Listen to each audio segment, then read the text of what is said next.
দেখেন অন্য যারা আছে তাদের কিন্তু জালেমরা টার্গেট করে না। কত মানুষ এই তাহিরির মতো কত ডাক দিচ্ছে, তাহিরি ওনাকে ফেলে, ওর মতো শয়তান যদি ফিরে, শয়তান তো বসে বসে আসবে যে ও আমার চাইতে বড় শয়তান, এত শিরিক বাংলাদেশে কেউ করে না। কথা বলুন। কেল্লা বাবা, ফতে বাবা, শাহালি বাবা, দয়াল বাবা, আর ওই শয়তান নাকি সাতক্ষীরা জেলায় আসে। এত বড় শয়তান এই জেলায় ঢোকে কি করে? সোচ্চার হবেন যারা প্রকাশ্য শিরিক করেছে, যে মানুষগুলো প্রকাশ্য ইসলামী আন্দোলনের বিরুদ্ধে অবস্থান নিয়ে হাসিনার পক্ষে একেবারে সরাসরি ভোট চেয়েছে। ওবায়দুল মুক্তাদির চৌধুরী মহোদয়কে নৌকা প্রতীকে ভোট দিয়ে বিপুল ভোটে জয়যুক্ত করতে হবে। কথা ঠিক আছে, জয় বাংলা, জয় বঙ্গবন্ধু, সমস্যা নেই, ঠিক আছে, তোমার ধন্যবাদ, তুমি জয় বাংলা স্লোগান দিছো, মারহাবা জোরে গাও। করে ঢুকাইছে, এত আয়নাঘর কই ছিল, কত মানুষ জেল খাটলো, কেউ কইল না আয়নাঘর আছে। আমিও তো জেলে গেছিলাম, আপনারা কি জানেন না? আমিও তো জেলে গেছিলাম, আয়নাঘর আছে এই খবর তো জানতাম না। আমার নিয়ে জেলে ঢুকাইছে, চিন্তা করলাম আরে এরা গিয়ে খালি কোন জায়গায় আয়নাঘর, কই আয়নাঘর, আমি আয়নাঘরই তো খুঁজে পাইলাম না। আপনি দেখেন ওবায়দুল মুক্তাদির ব্রাহ্মণবাড়িয়ায় শয়তানের পক্ষে তাহিরি ভোট চাচ্ছে। এত বড় ভিডিও ফুটেজ থাকার পরে সে জেলায় ঢুকবে মানে ও তো বাংলাদেশে থাকা ঠিক না, ও তো কাওয়া কাকুর মতো পালানো দরকার ছিল। এই কথা বলে না কেন? না, এগুলো সব ষড়যন্ত্র। দেখবেন আওয়ামী লীগের লোকজন দিয়ে যা টাকা পয়সা কামিয়েছে এগুলো তাদের কাছ থেকে নিয়ে একটা বিশৃঙ্খলা তৈরি করার চেষ্টা করবে। গোপন খবর তো আমরা জানি, নাই তো 12 এপ্রিল সারা বাংলাদেশের সব দলমত এক হয়ে গেল, ওই শয়তানরা আসে নাই। কথা বলুন। জামাত, বিএনপি, জাতীয় পার্টি কি সব এক হয়ে গিয়েছিল না? বাংলাদেশে শুধু মনে হয় কয়েকটা যারা মানুষ নামে কলঙ্ক, তারা বাদ দিয়ে সব এসেছিল। আর ওই শয়তানরা বলছে না, আমরা ওদের সাথে নেই, আমরা আলাদা। বিশ্ব ওই দিন একটা চমক দেখলো আর ওরা বলছে আমরা আলাদা। এই এখন একটা বিশৃঙ্খলা তৈরি করার জন্য ওদের তো টাকা পয়সার অভাব নেই, মারিং কাটিং করা টাকা, ওইগুলো এখন হালাল করবে।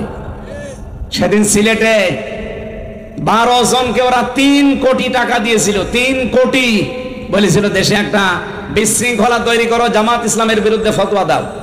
ধরেছে প্রশাসন, পিটিয়েছে। একজন বলছে আমারে পিটাবেন না, আমি সব বলে দিচ্ছি। কে?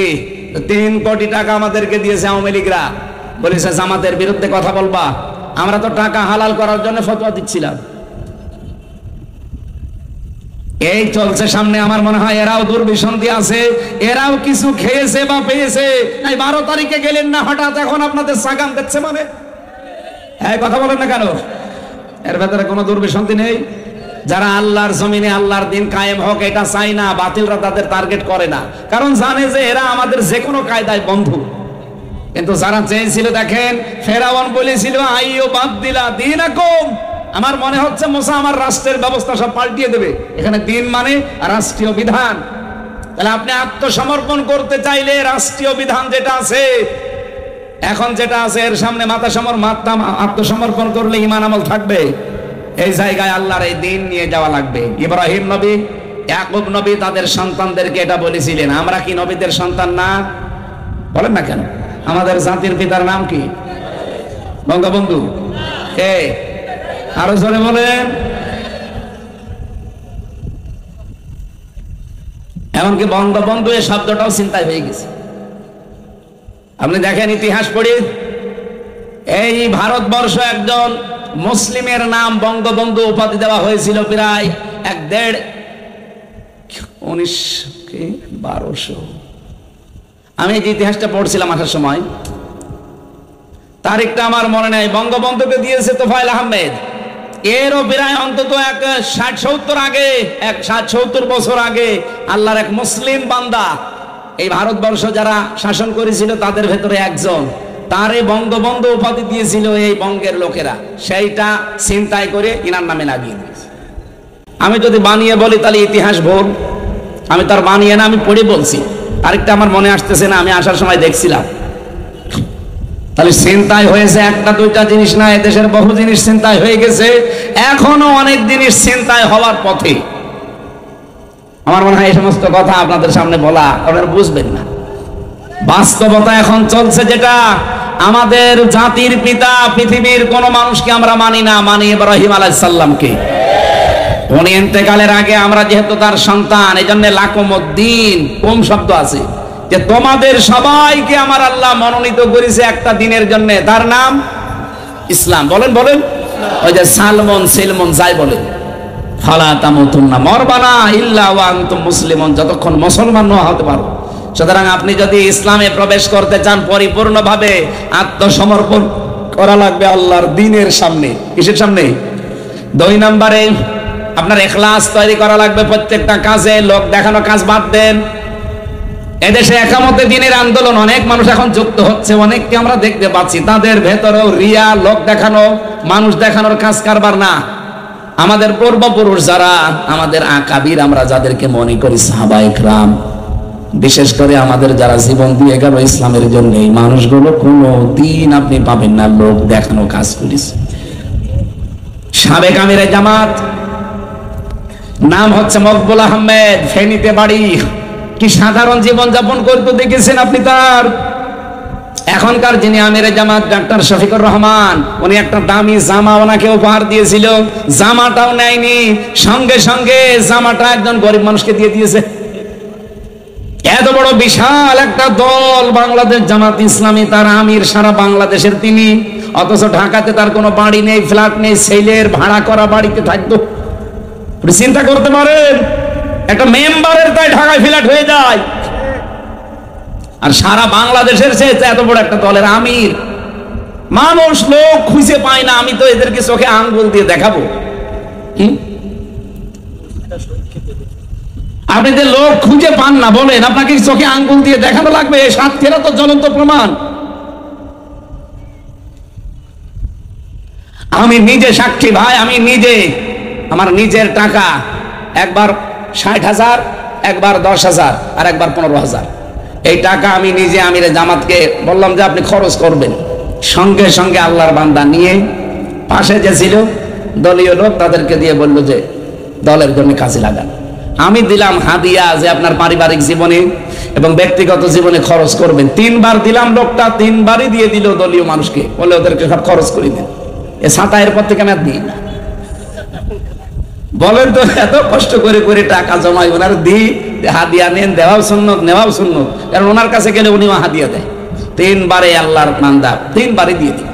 এজন্য আজকের হাদিস পড়ছিলাম আসার সময়, যারা দুনিয়া বিমুখ হয়ে যায় তাদেরকে সূক্ষ্ম সূক্ষ্ম কিছু জ্ঞান আমার আল্লাহ নিজের পক্ষ থেকে দান করে।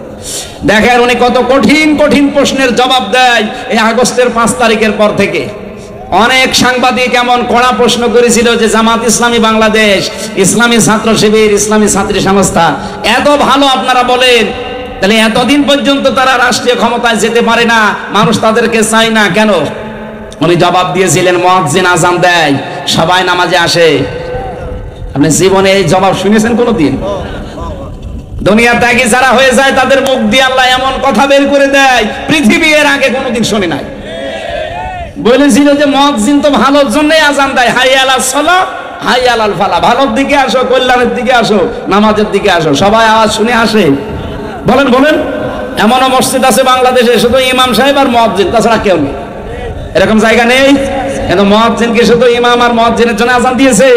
এলাকায় হাজার হাজার মানুষ আসবে, এত বড় মসজিদ, কেউ আসে না। এখন 10 কে মুয়াজ্জিনের না এলাকার লোকের?